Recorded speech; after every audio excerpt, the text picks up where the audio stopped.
This video covers the material in section 1 of chapter 2 on the addition property of equality. Now, alright, I'm making these videos so that they will cover the entire section in a single video, which of course means that the videos are going to be a little bit longer. The other videos that I have built into the class are fine, except that they don't cover the entire section in detail, and this video is going to with section 2.1. And so you'll notice that I have listed the objectives for this particular section. Identify linear equations, use the addition property of equality, simplify and then use the addition property of equality to solve equations. And these look a whole lot like the notes that I have built into the class. And they are, except that I have kind of whited out the work on some of the examples, and I'm going to go through those with you. But first things first, let's get some key information, starting with the definition of what an equation is. We have an equation is considered a statement in which two algebraic expressions are equated or are said equal to one another. So you can see that in this example. By the way, DEF stands for definition, EX stands for example. X minus 5 is an expression. There's no equal sign. It's not equal to 10, it's not equal to 20, it's just X minus 5. That's an expression. The expression typically will be sums, products, quotients, and differences of variables and constants and numbers. Whereas the equation x minus 5 equals 10 is indeed an equation because you can find the equal sign and the two expressions are said equal to one another. Now, the simplest type of equation that we deal with in algebra are the kinds of equations that we call linear equations. And so linear equations, if you were in a, say, a pre-algebra class, they would probably spend most of a chapter going over linear equations. In an Algebra 1 class, they might go over that, let's say in half a chapter. We're going to cover a lot of information in just this first section, so be prepared to kind of hang in there. And of course, if you see some stuff that you feel comfortable with and you want to fast forward, that's understandable. Or if you need to, if I go over too quickly, because I am going to try to talk a little bit quickly to get through these topics here in a decent amount of time, then you can of course always kind of go back and watch the video, watch that part of the video again if I've gone over it too quickly for you. Alright, so a linear equation. Now when you see the word linear, think of line. And line in geometry is a one-dimensional figure. So when we talk about a linear equation, we're talking about an equation in which the variable has first degree, which means it's raised to the first power. So a linear equation in one variable is an equation that can be written in the form ax plus b equals c, where a, b, and c are real numbers and a doesn't equal 0. So the x is the variable. I know that the a, b, and c all look like variables, but they represent real numbers. And we say that a cannot be 0 because if a was 0, then the term with the variable would disappear and wouldn't be any a linear equation in one variable at all. So here are some examples of linear equations. I'm going to move this up just a little bit. 2x plus 1 equals 9, x plus 7 equals 0, 2x is equal to 11. Notice that the variable is raised to the first power. Nothing snazzy about it. But in this example, this is a nonlinear equation because the x is raised to the second power. In fact, if you remember from your algebra days, we call this a quadratic equation in one variable. And here we have the variable in the denominator. Well, you can't divide by the variable and expect it to be a linear equation, so that's why this one is non-linear. And in this case here, actually I'm going to put a 1 right here. This one is considered non-linear because what ends up happening with the absolute value bars, we end up with the possibility of two different themes occurring, two different linear equations occurring. So we consider it non-linear because it's not a single linear equation. It cannot be written in this form because of the absolute value bars. Now the solution or answer, or even sometimes we like to use the term the root of an equation, is any number that's a replacement for the variable that makes the equation true. And if we take all of our solutions or roots, then we have what we call a solution set. And we use set notation, which means it's going to have the braces like this. Now this textbook loves writing answers out as solution sets.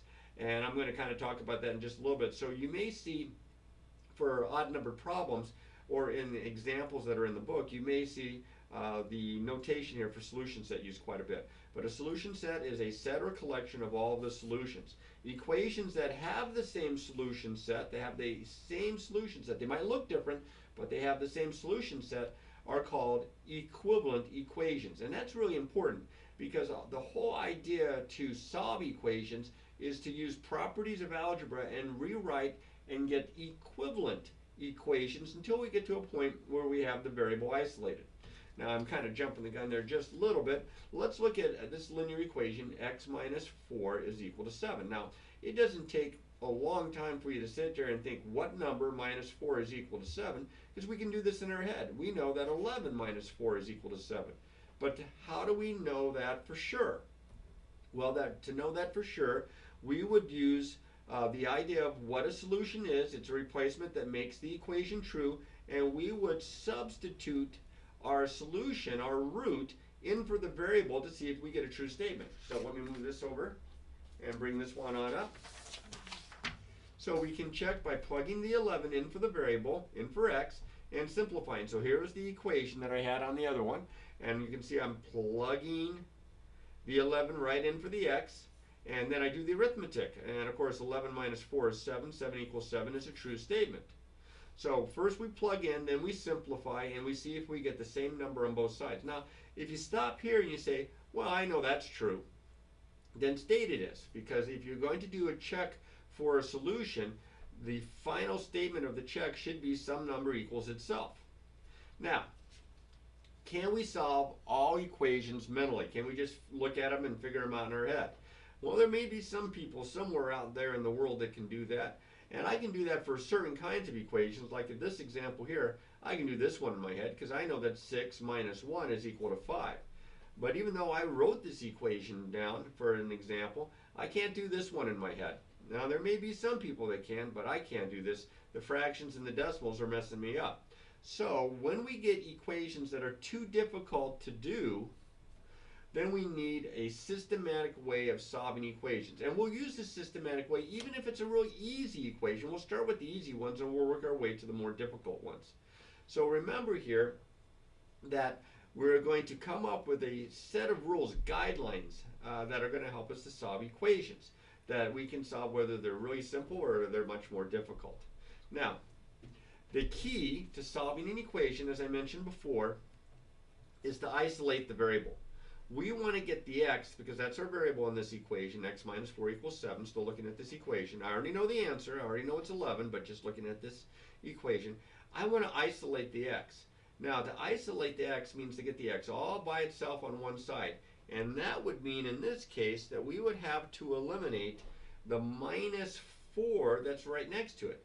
Because I want the x all by itself. I want to get rid of that minus 4. And here's where the idea of inverse operations come into play.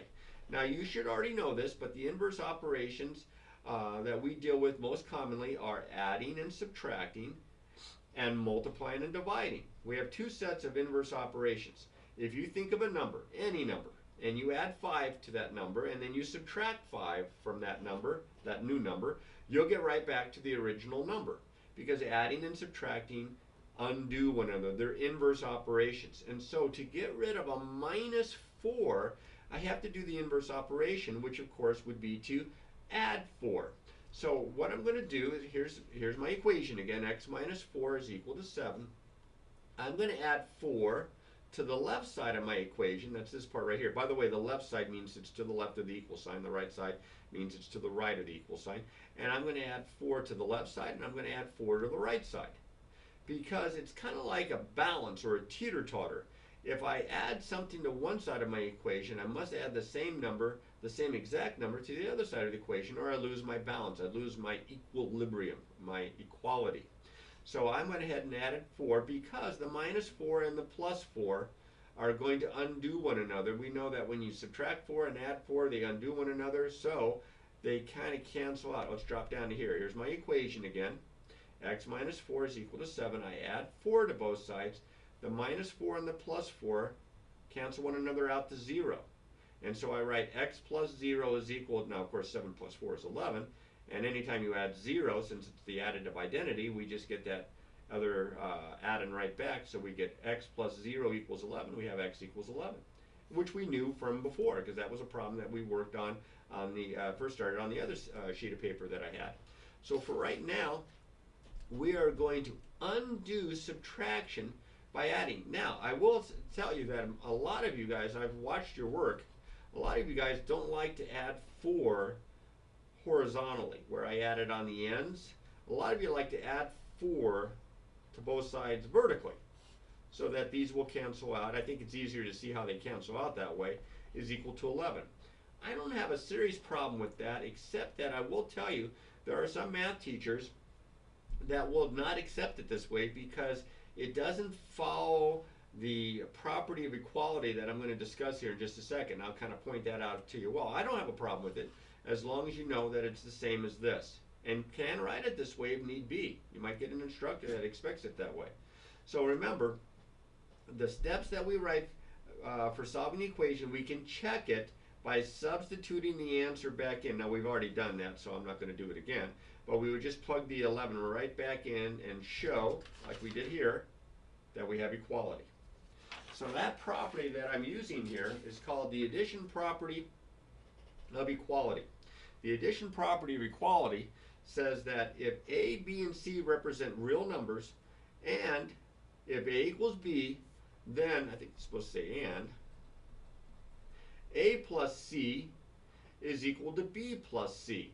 So there's that balance again. I'm going to add the same number to both sides of my equation, and I still have equality. I have an equivalent equation, and that's the key. Remember, equivalent equations have the same solution.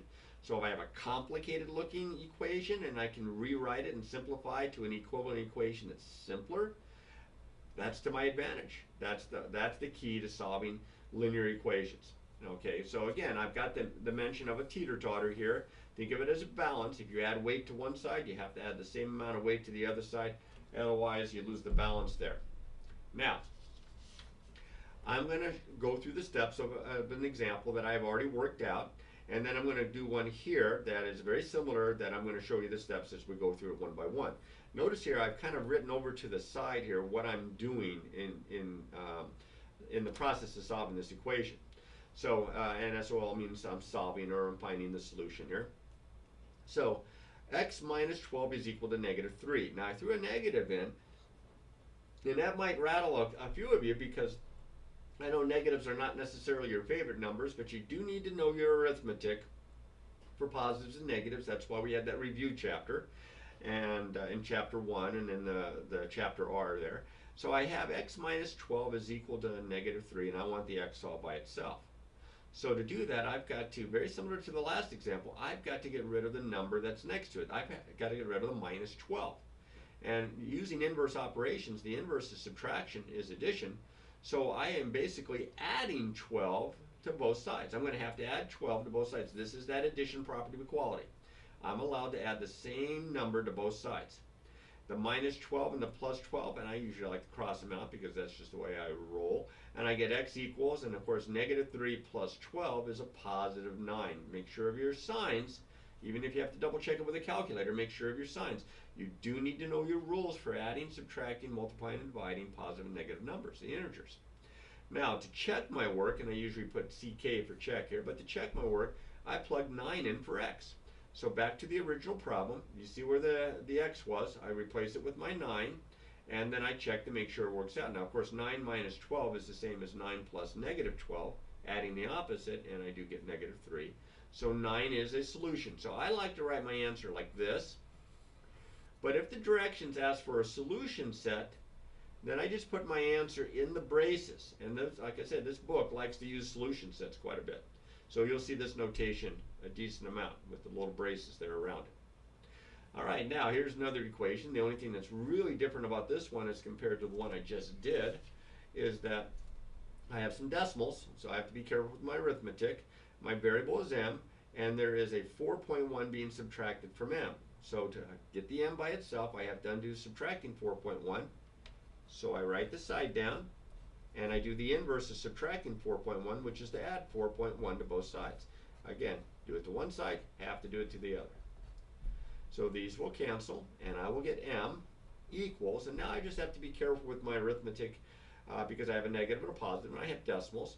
Remember, when you're adding two numbers that have different signs, you actually subtract their absolute values, treat them like they're positive, subtract, take the sign of the bigger looking one, or the one with the greatest absolute value. So I'm going to have a negative, because I have more negative than positive. It looks like 2.2. Now you say, well, what if I make a mistake with my arithmetic here and I don't have my calculator close by to check it? Well, that's why we check the problem.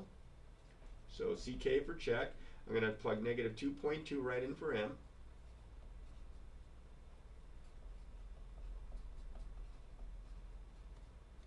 So I plug the negative 2.2 in for M. Now I have to do the arithmetic here on the left, because on the right I get definitely have negative 6.3. So here I have kind of a weird non-traditional subtraction problem. I'll change it to adding the opposite. So when you add two negatives, you add them up as if they were positive. You add their absolute values, and then you take the sign of the addends. So I get negative 6.3 equals negative 6.3. Don't just write it down. Make sure that you check your work. Otherwise, you're just wasting your time.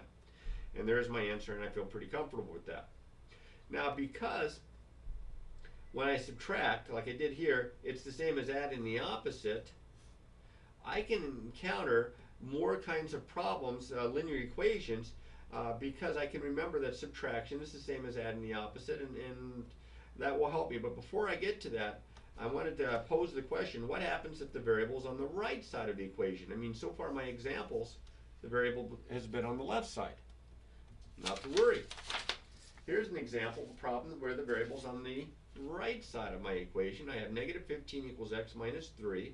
So I'm going to solve this equation by isolating the variable, which means the x here, and I'm going to do that by getting rid of the minus 3. So even though the variable's on the right side, and I know 90% of the time the variable's on the left, even though it's on the right, I can solve this.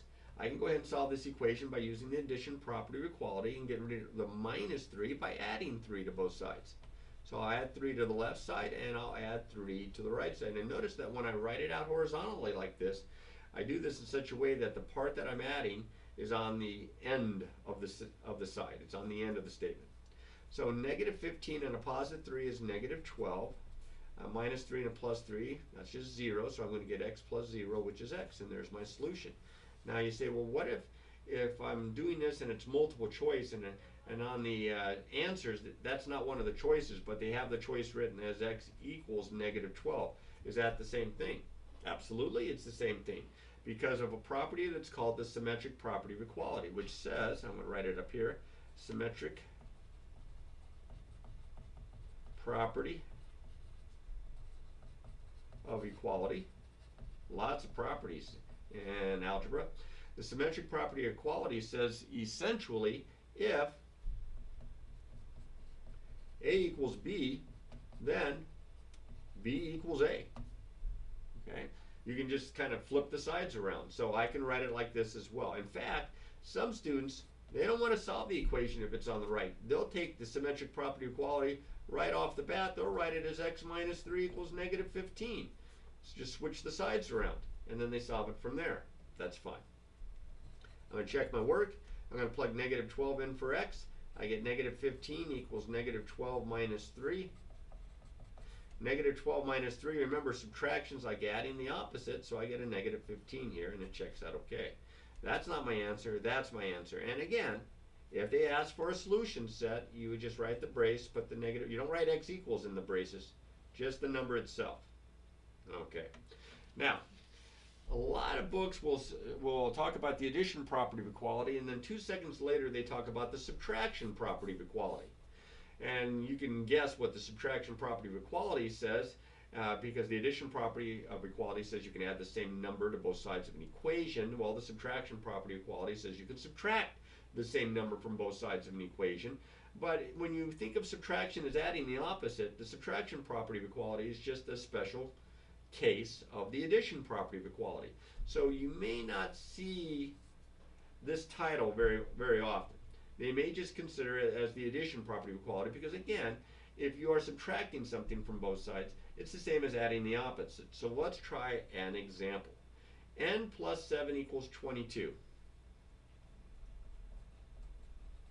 Okay, now it says, since 7 is added to the variable n, we undo this by subtracting 7, and that's from both sides. So subtracting 7 is the same as adding the opposite. I mean, if I want to think of n plus 7 equals 22, here I could subtract 7 from both sides to undo the adding 7, or if you want to, I can add negative 7 to both sides. Because subtracting 7 and adding negative 7 are equivalent. So I usually write it this way. It saves me a little bit, but I've had students in the past that prefer this. Either way, these are going to cancel out nicely for me, and 22 minus 7 is 15, and then I can check my answer if I need to. I don't know, I have enough space here. Check. I plug the 15 in for the n. I get 15 plus 7 equals 22. 15 and 7 is 22. Yep, it works out okay. So that's a good check. All right, here's another equation. This time it also has addition, but the variable's on the right side. Not to worry. To undo a plus 8, I'm going to subtract 8 from both sides. So I have negative 15 minus 8 equals w plus 8 minus 8. Negative 15 minus 8, again, it's like adding the opposite. That's negative 23. And I get w equals negative 23, or if you prefer, negative 23 equals w. I'm going to check my work here real quick. Take negative 23, plug it right in for w. I get negative 15 equals negative 23 plus 8. Negative 15 equals, now negative 23 plus a positive 8 is negative 15, so that checks out. Now if you did this and you get two different numbers, remember the check is to identify if it's a solution. Two different numbers means that they're not equal, and so that wouldn't be a proper solution. So either you've made a mistake with the solving part or the check, or sometimes even both, so be careful there. Now I'm going to throw an equation at you that's got the variable on both sides. Now when you have the variable on both sides, you cannot just jump to isolating the variable, because with it on both sides it's a problem. So what the key is to get the variable on one side only. Now there's two different approaches. I can try to eliminate the 5x on the left, or I can try to eliminate the 6x on the right. Either way, I've got to get rid of the variable on one of the two sides. Now I like to pick and eliminate the variable that has the smaller coefficient, the number in front. Like this is a positive 5 and this is a positive 6. That's smaller. So I'm going to eliminate the 5x by using the addition property of equality, or the subtraction property of equality, by subtracting 5x. And notice I'm going to subtract it from the left, keep my balance, got to subtract it from the right. This 5x and this minus 5x, even though they're not right next to one another, they're going to cancel out, and I have a minus 8, which is negative 8. And 6x minus 5x, well, 6x minus 5x, isn't that 1x? And of course 1 times x is x, so this is just equal to x. I want you to note the difference here in the check though. That's my answer, and I'm going to check it the same way, except that the variable in the original problem is listed twice, so I have to plug it in both spots. I have 5 times negative 8 minus 8 is equal to 6 times negative 8. I'm going to simplify both sides and see if I match the numbers. Now 5 times negative 8 on the left side, you multiply before you subtract, that's negative 40 minus 8. And of course 6 times negative 8 is negative 48. Now when you subtract 8 from negative 40, it's like adding the opposite, and I get a negative 48 equals a negative 48. Notice here when the variable's on both sides, you might not be able to predict what number is going to turn out at the bottom here, but it's the same number, so it checks out okay. All right, now I'm jumping way up to here. I've got 2x plus 4 is equal to 2/3 x plus 4 is equal to 5/3 x, and I've kind of blanked this part out here a little bit, but I've kind of got it worked out here as well. I'm just trying to stress the idea of eliminating the variable. If we eliminate the variable, I like to try to eliminate the variable with the smaller coefficient, like I did in the last example back here. I got rid of the 5x. So if you look at this, you say, well, I have 2/3 x plus 4 and 5/3 x. 2/3 is smaller than 5/3, so I should get rid of this. I should subtract 2/3, because it's a positive 2/3 x. I got to subtract 2/3 x from both sides. Now this 2/3 x and this minus 2/3 x are going to cancel. I just get 4. Whereas on this side, I have 5/3 x minus 2/3 x. These are like terms. And when you have like terms, you just add or subtract their coefficients. Here, I'm going to subtract 5/3 minus 2/3. They already have common denominators. 5/3 minus 2/3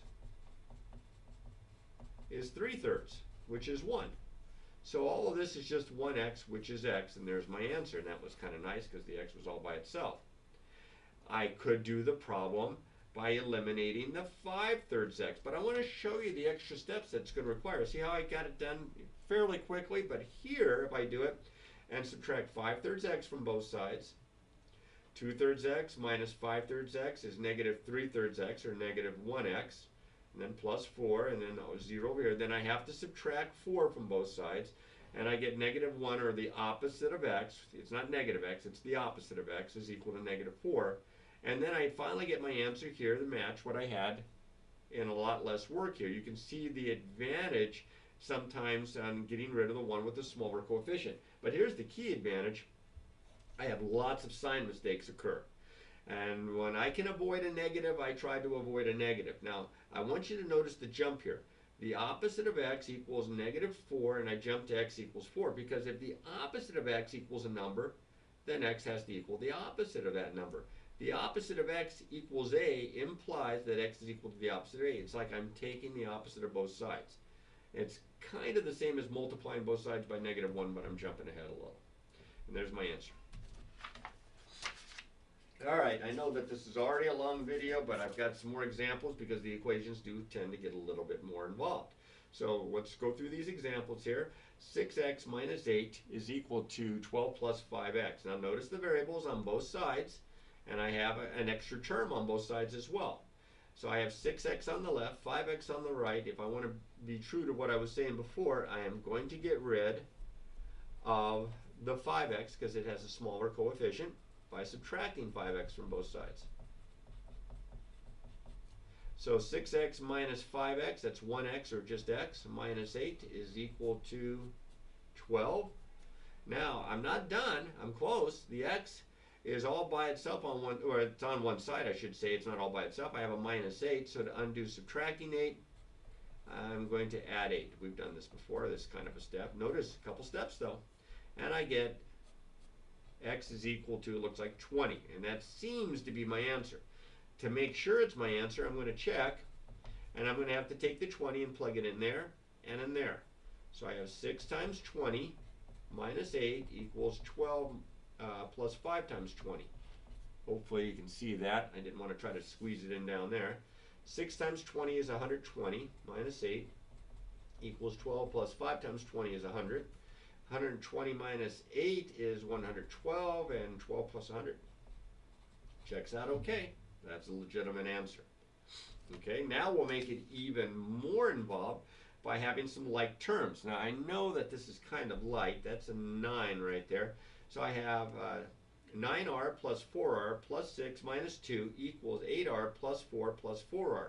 I have some like terms on both sides. So I'm going to start off by simplifying by combining like terms. So before I even try to get the variable on one side, I am going to simplify both sides. Remember, you need a sequence of steps. So you want to simplify both sides if necessary. And to do that, you would combine like terms, or as you're going to see here in a second, sometimes you have to use the distributive property. And then I'm going to get the variable on one side, and then I'm going to isolate it.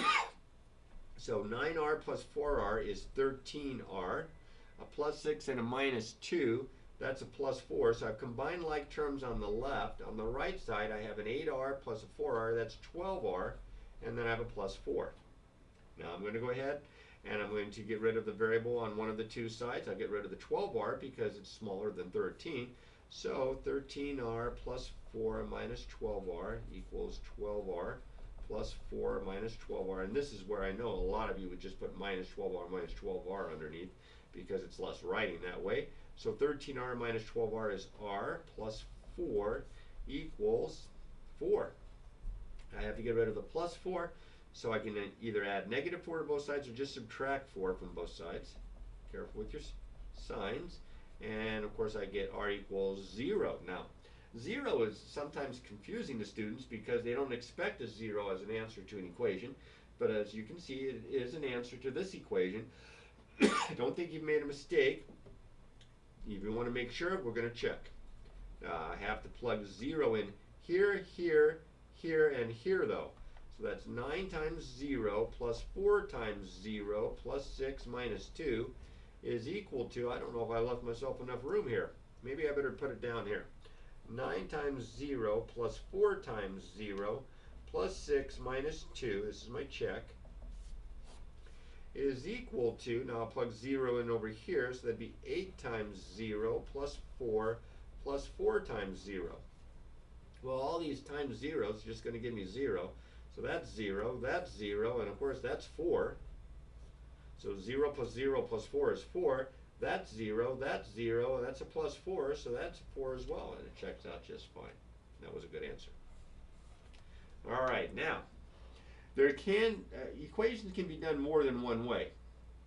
I want you to be really careful with this. I want you to try to follow the rules. Students have a tendency to try to skip steps and do things in their head, and sometimes it's hard to follow your logic. So I want you to get used to showing the work and following this sequence of steps as I mentioned. Simplify both sides, get the variable on one side, isolate that variable.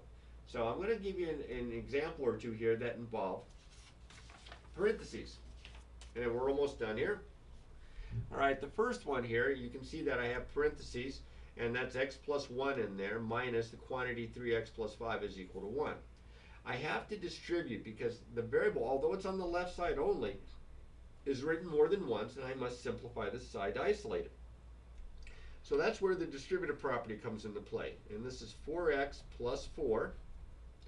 Now this minus sign in front of the parentheses, some students just drop those parentheses, and they're going to make a mistake when they do that because they don't see a number there in front of it to multiply by. But if you just sneak a 1 right in there when there is no number, because we know 1 times anything is just that anything, and with the minus sign though, it's like a negative 1 that I distribute by. So that's minus 3x minus 5. The signs change. I combine like terms. On the left side I have 1x or x, and then I have, looks like minus 1 is equal to 1. A plus 4 and a minus 5 is a negative 1 or minus 1. Then I'm going to add 1 to both sides, and this one is done. And I get x is 1 plus 1. Remember the first time you saw that, 1 plus 1. You say, well, I'll never use that again. In high school, here we are as a senior, and you're using it, and that's x equals 2. So now, I would check my answer by taking the 2 and plugging it in there and plugging it in there. Now you have to be, maybe I got enough space here. 4 times the quantity 2 plus 1 minus the quantity 3 times 2 plus 5, does that all equal 1? Notice how I plug the 2 in both spots. So I do the stuff in the parentheses, that's 4 times 3 minus, and then I do the stuff here, that would be 6 plus 5. 4 times 3 is 12 minus 11, and look at that, 1 equals 1, it checks out okay, that's a good answer. Now, if you wanted to see if you're kind of catching on to this, what I would do is I would stop this video right now, work out this example on your paper, and then start the video to see if it matches up. This is 10, that's not a 16, it looks a little like a 16. 10 times the quantity 1 minus 2x is equal to 19 times the quantity, that's the opposite of x minus 1. So you can consider pausing the video and then trying the problem out and see if it works out okay. Alright? I'm back. So let's see if it worked out okay for you here. Let me go ahead and distribute on both sides. Didn't leave myself much good writing room here. So that's 10 times 1 is 10 minus 10 times 2x is 20x. And then over here I have 19 times the opposite of x, which is like a negative 1x. So that's negative 19x. And 19 times a minus 1, that's minus 19. Now it doesn't look so bad. I got rid of those parentheses. I don't have any like terms, but I certainly have the variable on both sides. Now, on the left side, this might look like the bigger coefficient, but because of the minus sign, this is like a negative 20. This is a negative 19, and negative 19 is bigger than negative 20. Remember, when they're negative, the bigger it looks, the smaller it actually is. So I am going to add 20x to both sides.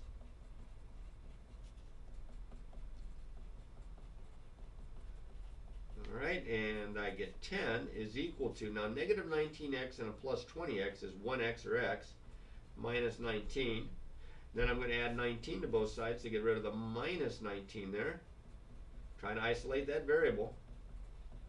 And if I add 19, I get x is 29.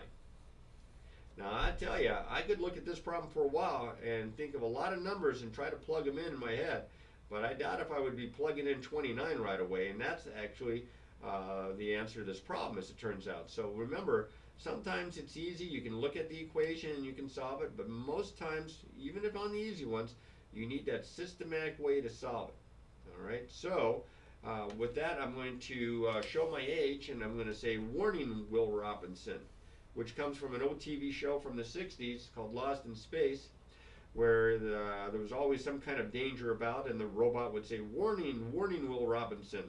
And so that's, be careful with your signs. Okay, especially when you're distributing, but be careful with the signs. More mistakes are made, silly mistakes are made because of the negative, so be very careful, or because of subtracting, which is like adding the opposite, so be very careful. Now I'm going to finish this section, and I know it's taken forever to get to this point, but I'm going to finish this section with an example of what we call a word problem or a story problem. And the key is to be able to read the words and translate them into algebraic symbols. And this is something you've been doing for a while. This is not the first time you've seen this, but it still takes a little bit of practice, so look for keywords here. Write an equation using the information given in the problem, then let x be the variable, because it doesn't tell you what variable to use in the problem, but it does up here in the directions. And then solve this equation. Twice a number is 12 more than the number. Find the number. Well, the unknown is the number, so I'm going to let x represent the number. So I like to do this. I like to read the problem carefully, read it a couple times if need be, and then I like to state what my variable is representing. X, which they told me to use, is the number. So now, where's my equation? Well, read it and write it. Twice a number. When you take twice something, you double it. You multiply it by 2. Twice a number is twice the number, 2 times x, is equals 12 more than. Now when I have more than, I'm thinking it's increasing. I'm either multiplying or I'm adding, and more than means you're going to be adding. Because when I say I have 12 more than, I'm not saying 12 times more than, I'm saying 12 more than. If I have $12 more than you, then I have 12, you would add 12 to your amount to find my amount. So 12 more than the number. So I'm adding 12 to my number. And that's a pretty simple looking equation. The variable is on both sides, but it's a simple looking equation. They do want us to solve the equation, so I'm going to subtract x from both sides, and I will be done with the equation here. I have x equals 12. Now, even though it doesn't say it in the directions, after I solve an equation on a story problem, I like to state my answer out in kind of a short sentence, not just circle this, but write it out, because it says find the number. The number is 12. And then we're going to do a lot more of these story problems and these word problems, but this, I just wanted to give you a little sneak preview of what's coming. All right, so as with any section of material, that especially material that maybe you haven't covered in a while, the key is to do repetition, because with repetition comes mastery, so that means practice, practice, practice.